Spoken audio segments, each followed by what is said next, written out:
Good evening, good evening.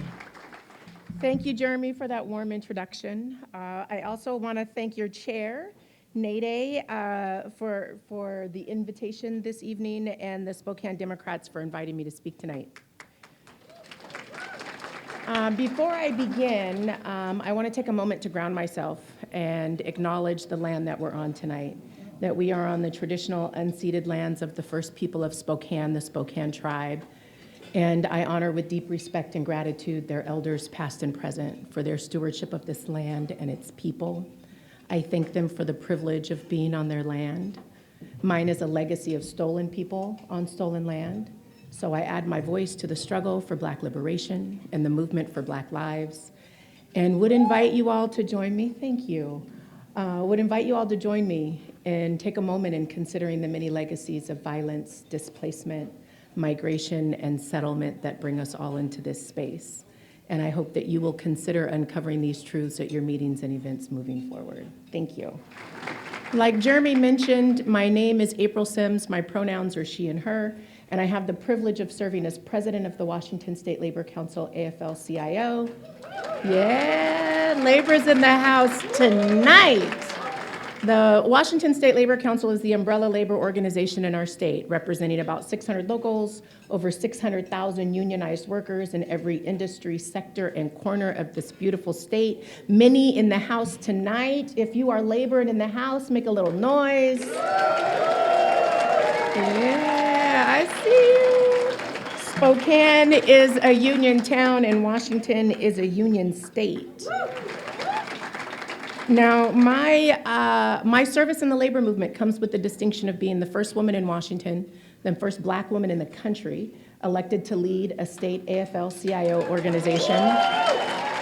And even more exciting is that I get to serve with my Secretary-Treasurer, Sharika Carter.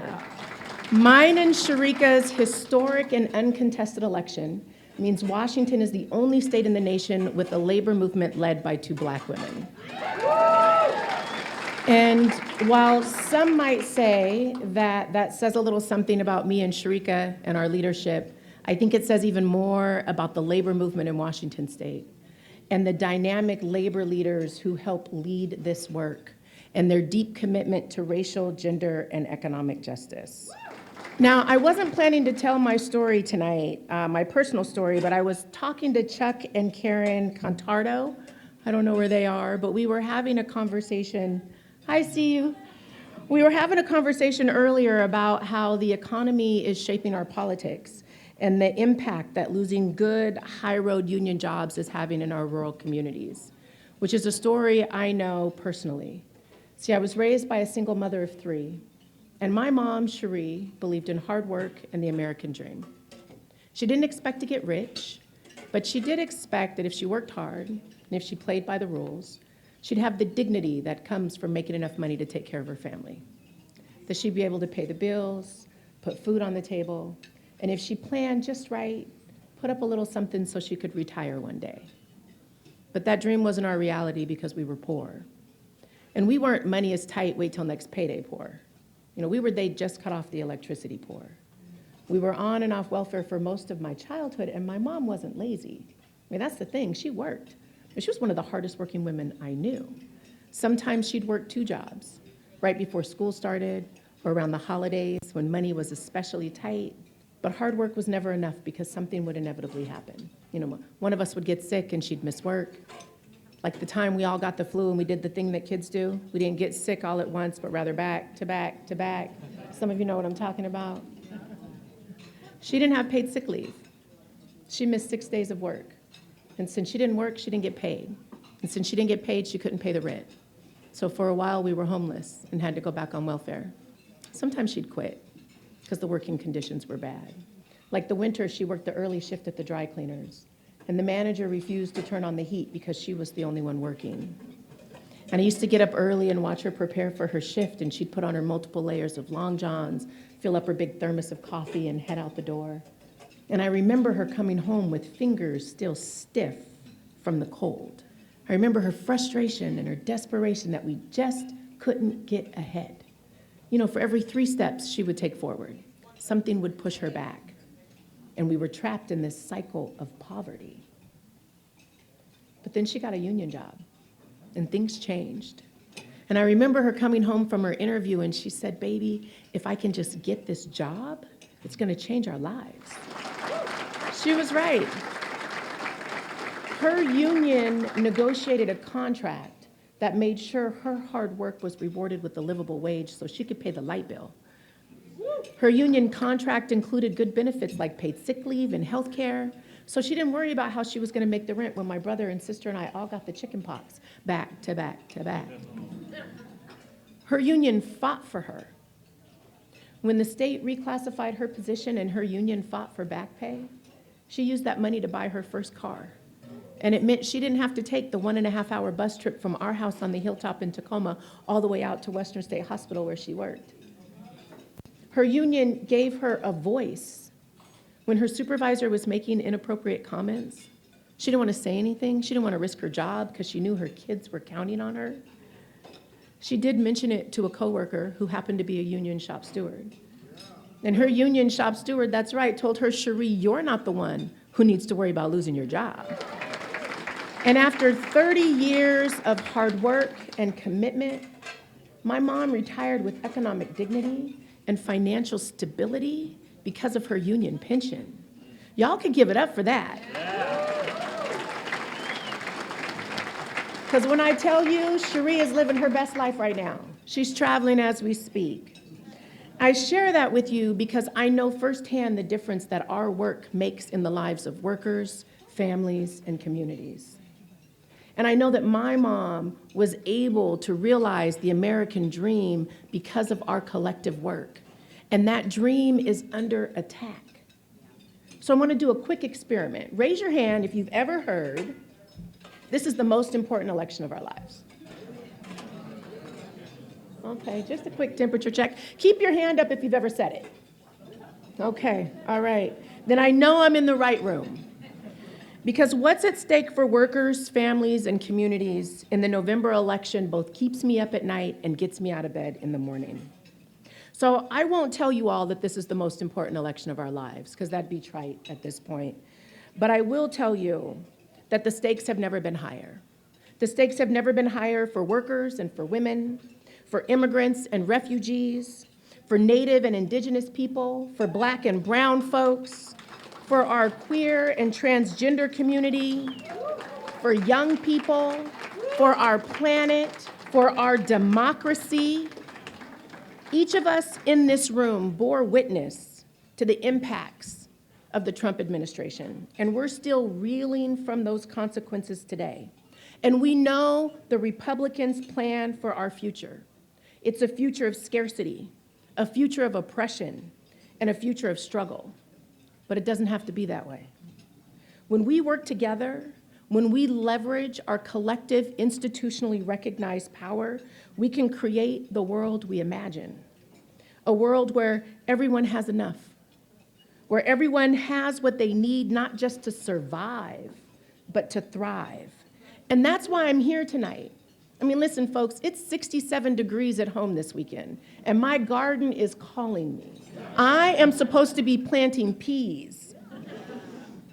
But I'm here because I know the seeds of solidarity that we are planting tonight will grow the future we imagine. To win in November, it's going to take all of us, the labor movement and the Democratic Party combined, working in collaboration and with shared purpose to build power for workers, families, and communities, to leave no one behind, to honor our deeply held conviction that an injury to one is an injury to all. Now, the Constitution of the Washington State Labor Council, our governing document, charges us, and I quote, with fighting the forces that seek to undermine the democratic institutions of our nation and to enslave the human soul. It says that we shall strive always to win full respect for the dignity of the human individuals whom our unions serve, and that we recognize that the fates of all workers, Black, brown, Indigenous, Asian, or white, are interconnected, and that we either rise together or fail.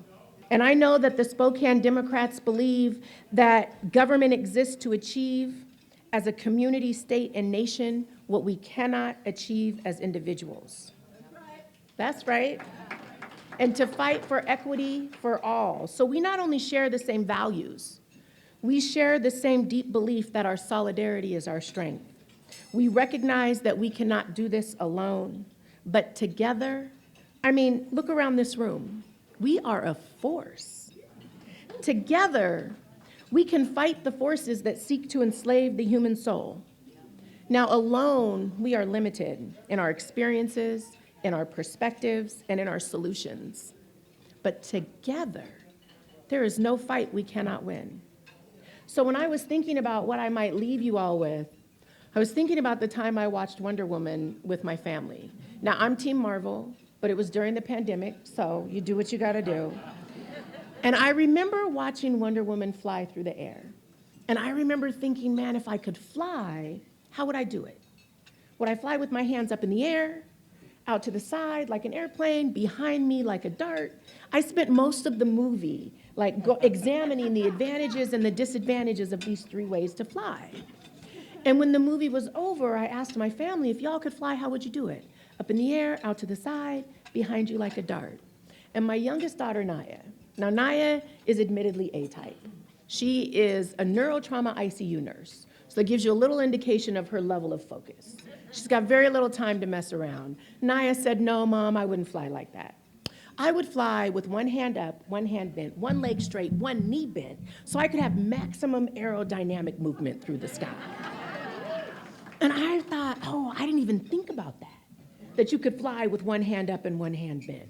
So I asked my other daughter, Jasmine, if you could fly, how would you do it? And Jasmine said, Now, Jasmine is my creative child. You know, she's a spoken word artist. She's a union organizer. Her hair is never the same color for longer than a week. Jasmine said, no, Mom, I would fly like I was snowboarding. I want to rock heel to toe through the sky and land real cool on my feet. And I thought, I didn't even think about that. You could fly like you were snowboarding. So I asked my husband, Marcus, if you could fly, how would you do it? And Marcus is a total dad. He wants to come home from work. He wants to watch whatever sports are on the TV. Marcus said, no, I would fly with my hands behind my head, laying on my back with my feet crossed at the ankles. I just want to chill and enjoy the experience. So I became fascinated by this question. And I started asking people everywhere I went, if you could fly, how would you do it? One person told me they would fly like a butterfly, low to the ground, from flower to flower to flower. I thought that sounds lovely. Not super efficient. I don't know if Naya would like it, but it sounds lovely. Someone else told me they would fly with a bumper in case they ran into anything. Someone else told me that they would fly with wings, and they want to be in a flock with all of their labor siblings with them, taking turns in the lead and sharing the load.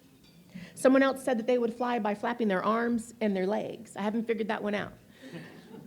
And then I asked my daughter's boyfriend, Elijah, if you could fly, how would you do it? And Elijah said, Miss April, I wouldn't fly. I would teleport. And I was like, I didn't even think about teleportation. And here's the thing. It's a beautiful thing when you invite the folks around you to imagine with you and to create with you. Because no one ever said, April, that's impossible. I can't fly. I'm not even willing to entertain the idea. Instead, everyone is willing to pause and imagine and create. And I've learned that if we invite the people around us to imagine with us, to innovate with us, to bring their different ideas and their perspectives, their different needs and experiences, we go from thinking that there are only 3 ways to fly to realizing that there are infinite ways to move. And so sisters, siblings, brothers, I want to thank you for the privilege of speaking tonight. And I am grateful to be in this movement with you, in this moment we are in. And I'm looking forward to imagining with you, to creating with you, and to flying with you. Thank you.